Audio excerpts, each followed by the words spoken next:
Hi everyone. Week 2 already. Weekly update. I just want to talk about a couple things. I'm going to be posting another video um, for the logical fallacies, so you'll be able to watch that one pretty soon. I'll record that one after I'm done talking here. There are a couple things I want to point out that we're heading to, we're starting to think about this week that I want to make sure that you note. The first important thing would be paper 1, which should automatically pop up when you actually open the module. The download box should pop up. If it doesn't, it's also posted in paper assignments on the sidebar. So you can just go there and find the attachment. But the thing for this one is that you're going to have to find 5 examples of logical fallacies, so it's really going to be a lot of what we're reading, what we're talking about this week, what you're going to be writing in the discussion board, on your blogs, all that sort of stuff. Actually, I think you only have blog posts this week, so no discussion board. So really pay attention to that in your reading. It can be a little tricky, and that's why I'm going to walk through it. If you ever have any questions about it, or if you have any difficulties about what these mean, what these examples are, all that sort of stuff, please ask me. Also, I want you to also make sure that when you're doing the modules, you go to the examples of the logical fallacies. That'll be in the resources tab for week 2, just like the flight versus invisibility stuff was there for week 1. The examples of logical fallacies will be there for week 2. So go in that folder. There's a bunch of different videos. Make sure you watch all those. It'll help you understand exactly what these logical fallacies are and what we mean when we say logical fallacy. And so you can see some of those come into play. Couple things. Reading's going good. I want to say a couple things about our book. And as you know from chapter 1 and from the paranormal profile and talking about Bigfoot, that these are really things that you don't typically talk about in a college classroom, right? So these are very awkward, perhaps uncomfortable, perhaps sometimes you might really be against some of the things that are being talked about in this book, and that's okay. And the reason why I chose this was because a lot of the times when we have really speculative arguments like Bigfoot or ghosts or things that are being discussed in this book, it's hard to actually make a true argument about those things. And so what we do with this book is it's really going to help us take those crazy types of things that we want to talk about and argue and help us figure out how we can actually argue them. So when we actually sit down later in your classes, when you actually have to write something that you're passionate about, or you actually feel that you need to persuade somebody to do something, you have the right tools because you've practiced with the absurd stuff, and then you can apply it to the actual real stuff that's going on in your daily life. So this book is by no means meant to offend anybody or to say that you have to believe anything in here, or you can believe nothing in here. You can think it's totally ridiculous. It's just a tool to help us to learn how to persuade. So that's what we're thinking about with the book. I want to give you a nice round of applause, actually, for some really great blog posts. So those are excellent, a really great first week of blog posts. So I was really happy to read all those. I read through them. I posted a couple comments here and there, like I said in yesterday's email. I won't be commenting on all of them, so don't worry. If I haven't left comments on yours, don't think that that's a bad thing. And if I have left comments on yours, that's not a bad thing either. It's just I won't be able to probably comment on everybody's. So that's one update. Just to keep you informed of how you're actually being graded on those, if you look through the syllabus, it says the electronic, or what is it? Let me get the exact word that I use, electronic learning community. And what that is just like if we were in class, we would have discussions, you would have to do some in-class writing, you would have to do a little bit of group work. That would be our learning community in class.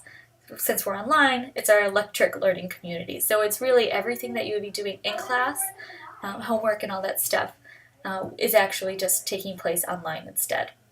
And how I'm grading that is I'm rating each one of your posts that you have for the week on a scale of 1 to 5. But if you don't finish it, you get a 0 on that. But on a scale of 1 to 5, so 5, you can think about that as like an A, and a 1 being an F. And so I rate each one of those posts that you have, and then take the average of them. So for this week, we had 4 different blog posts, and so I gave you points on a scale of 1 to 5, and then averaged those to kind of figure out where you are with those posts. And I actually put those on the grade book.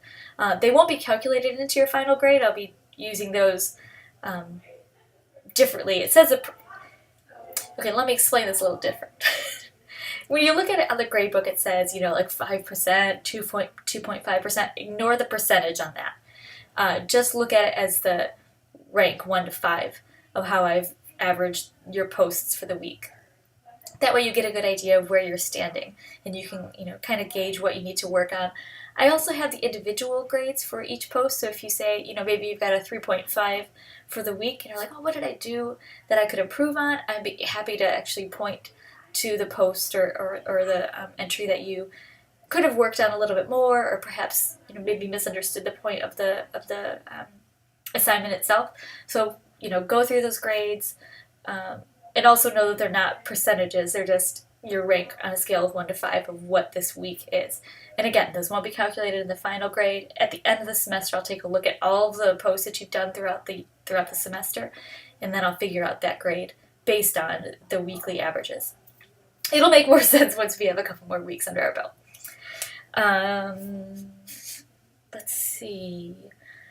The objectivity and subjectivity stuff was good. I'm glad you all caught on to that, because that's a little tricky, especially when we're talking about the weird things that we're talking about in our book, because we have a tendency to say, oh, this is what I feel, this is how I think, this is what I, me, instead of saying, well, the research says this, this is what people have proven, so we have that definitive gap between this is what I believe and this is what the research says. So we have to make sure that if we're saying something, that we back it up by what the research says also, and that's how we're going to make an effective argument as college-age writers, or even professionals once you're, in the working world, or if you are right now, you're used to doing that already.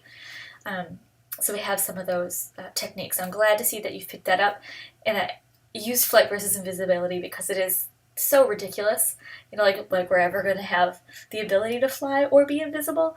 I like using that example because it helps us think about how we could rationalize something so just impossible.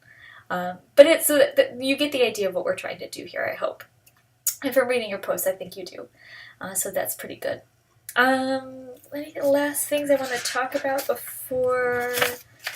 Let me make sure the reading we have. Paper description we talked about.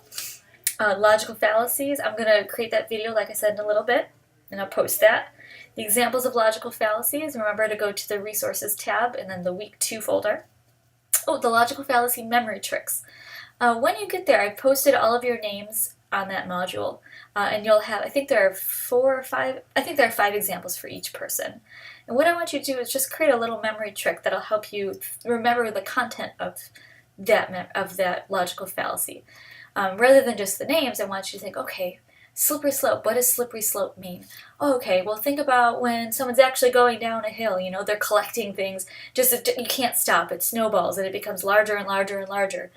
So that might be a way of thinking about a slippery slope, and that would be one of the memory tricks you could come up with. Think about something falling down a hill.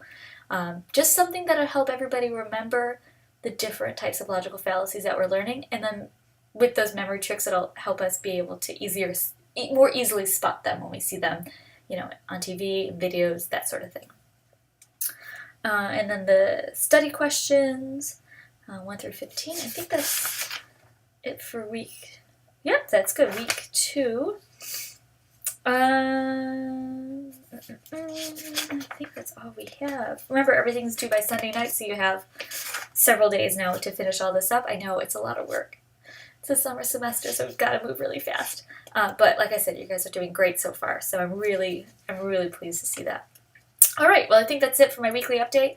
If you have any questions and you want to chat, you can always shoot me an email, Skype, tweet, whatever. Stop in my office. Anything you want.